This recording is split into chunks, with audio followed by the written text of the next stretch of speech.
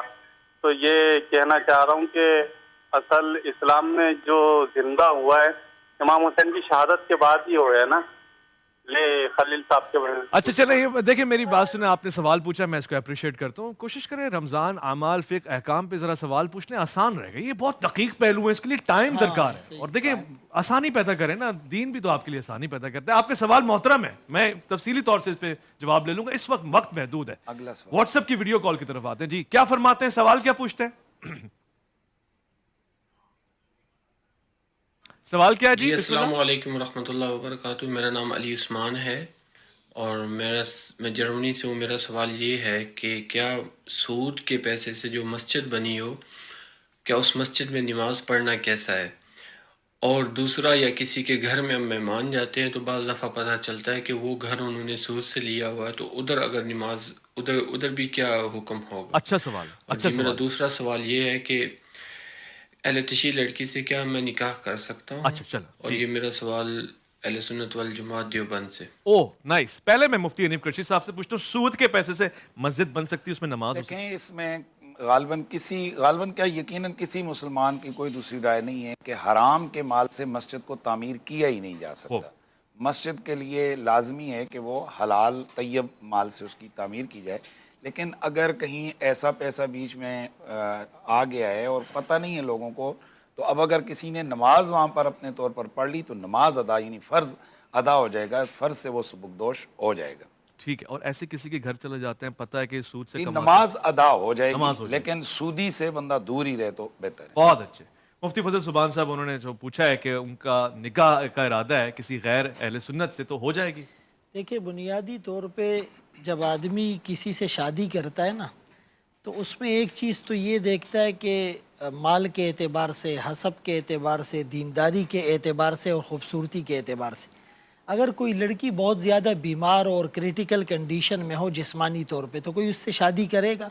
تو روحانی طور پر آپ کا جو اپنا عقیدہ ہے، آپ اس کے مطابق دیکھیں کہ وہ موحد ہو، اللہ کی توحید اور آقا کی رسالت، اہل بیت اطہار کی محبت، صحابہ کی عظمت، قرآن میں اس کے بارے میں تحریف کا عقیدہ نہ ہو، بدع کا عقیدہ نہ ہو. یعنی جو احکامات ہمارے سامنے ہیں، اگر 100% آپ اس سے مطمئن ہیں تو نکاح کر سکتے ہیں. اس کو الگ سے ہم ناموں کے ساتھ جو ہے وہ امتیاز نہیں کر سکتے، وہ علماء سے فتویٰ لے لیجیے. بہت اچھا. شریف صاحب آپ بھی اس پہ رائے دیتے ہیں جو سوال پوچھا گیا دوسرے پہلو سے، کہ کیا آپ اس طرف سے کرنے پہ، سنی لڑکے لڑکی کے ساتھ شادی کرنے پہ کیا رائے ہے؟ بسم اللہ الرحمن الرحیم. دیکھیے بنیادی بات میرا خیال ہے مفتی سبحان صاحب نے کر دی ہے کہ توحید، رسول اللہ کی رسالت، خاتمیت، قرآن کی صداقت اور وحی من جانب اللہ ہونا، اسی طرح سے معاد پر ایمان، یہ وہ بنیادی ترین عقائد ہیں جن کی بنیاد پر ایک شخص اسلام کے دائرے میں داخل ہوتا ہے. اب اگر یہ چیز کسی میں ہے تو پھر شادی اور نکاح میں کوئی ممانعت نہیں ہے. ہاں جب آپ کسی سے شادی کرنا چاہتے ہیں تو ذہنی ہم آہنگی دیکھتے ہیں، خاندانی پس منظر دیکھتے ہیں، تعلیم دیکھتے ہیں، مزاج دیکھتے ہیں. یہ دو بھائیوں کے گھروں میں بھی اختلاف اس طرح کا ہو سکتا ہے، اور اگر دو مختلف قبائل ہوں لیکن ان بچوں کے درمیان ہم آہنگی ہو تو وہ شادی چل سکتی ہے. لیکن دو بھائیوں کے گھروں میں اس طرح کا فکری اختلاف ہو تو یہ شادی نہیں چل سکتی. لہٰذا جو معیارات ہیں اس کے مطابق تو نکاح میں کوئی حرج نہیں ہے اور ہو سکتا ہے. چلو ٹھیک، جواز کی بات مل گئی ہے. ایک اور کالر ہمارے ساتھ. السلام علیکم ورحمۃ اللہ. السلام علیکم. وعلیکم السلام. حضور کون سا آپ، کیا سوال؟ میں سید زین العابدین بات کر رہا ہوں سر، ننکانہ صاحب سے. زین العابدین کیا فرمائیں گے؟ سر میں یہ عرض کرنا چاہتا ہوں، میرا سوال مفتی حنیف قریشی صاحب سے ہے اور مفتی امین شہیدی صاحب سے ہے. سوال یہ ہے کہ درود ابراہیمی پڑھا جاتا ہے، اس میں آتا ہے اللہم صلی علی محمد وعلی آل محمد کما صلیت علی ابراہیم وعلی آل ابراہیم. آل ابراہیم پہ درود پڑھا جاتا ہے، تو ہمارے نزدیک جو آل ابراہیم ہے وہ نبی پاک کے جد امجد پاک ہے. تو نبی پاک کے جد امجد پاک جو ہے وہ سارا خاندان جو ہے نبی پاک کا وہ پاک خاندان ہے جس میں آپ سرکار تشریف لائے. تو ابو جہل کو نبی پاک کا چچا قرار دیا جاتا ہے کہ ابو جہل نبی پاک کے چچا ہے، جبکہ نبی پاک کے چچا جو ہے وہ ایک سیدنا عمران ہے، دوسرے ہیں سیدنا امیر حمزہ، تیسرے سیدنا امیر عباس ہے، اور اس کے بعد امیر حارث ہے۔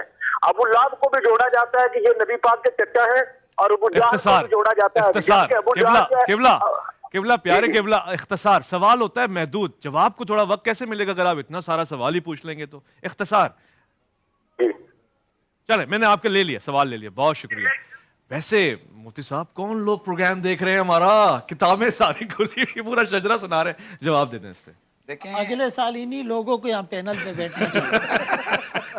ماشاء اللہ جی، ماشاء اللہ۔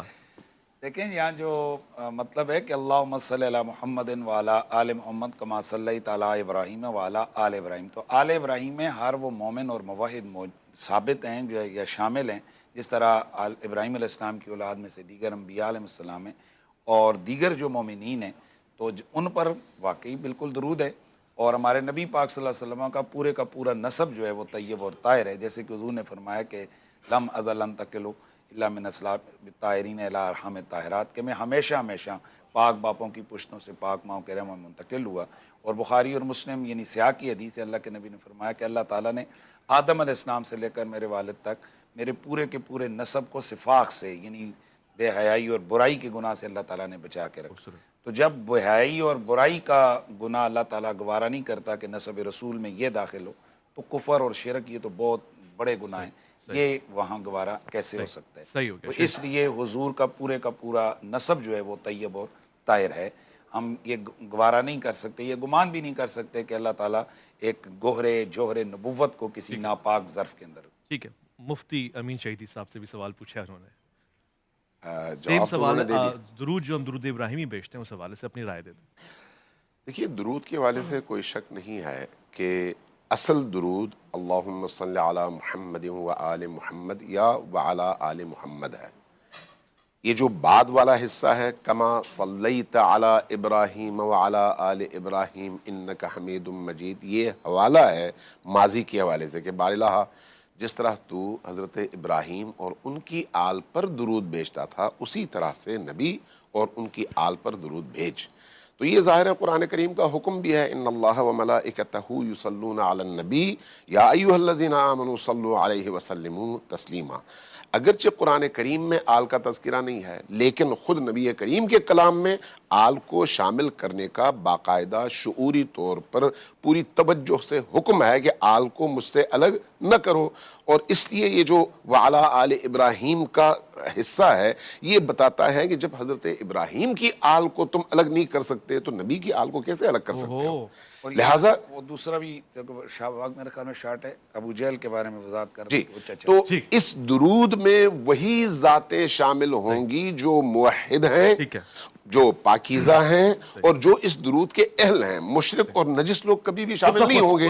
اس لیے جو جملہ مفتی صاحب نے فرمایا، ہمارے ہاں زیارات میں یہ جملہ موجود ہے، اشہد انک کنت فی الاصلاب الشامخہ والارحام المطہرہ لم تنجسک الجاہلیت بانجاسہا، یعنی آپ وہ سلسلہ ہیں جس میں ابتدا سے لے کر انتہا تک آپ کے تمام آباء و اجداد اور تمام امہات، یعنی مائیں بھی باپ بھی، رحم بھی پاکیزہ اور اسلاب بھی پاکیزہ۔ واضح ہو گیا۔ ہم وفے کی طرف جا رہے ہیں، لوٹ کر آئیں گے، دسترخوان پہ بیٹھیں گے، گفتگو انشاءاللہ اور آگے بڑھے گی۔ عرفان رمضان الف لام میم کی نشست آپ کی منتظر ہے۔ ہمارے ساتھ ایک خاص مہمان بھی ہوں گے، تعلق گورنر صاحب سے، یعنی سندھ کے خاص شخصیت ہے۔ آپ آئیں گے تو آپ کی ملاقات۔ ناظرین، اگر ویڈیو اچھی لگی ہو تو اسے لائک، سبسکرائب اور شیئر کریں۔ السلام علیکم ورحمۃ اللہ وبرکاتہ۔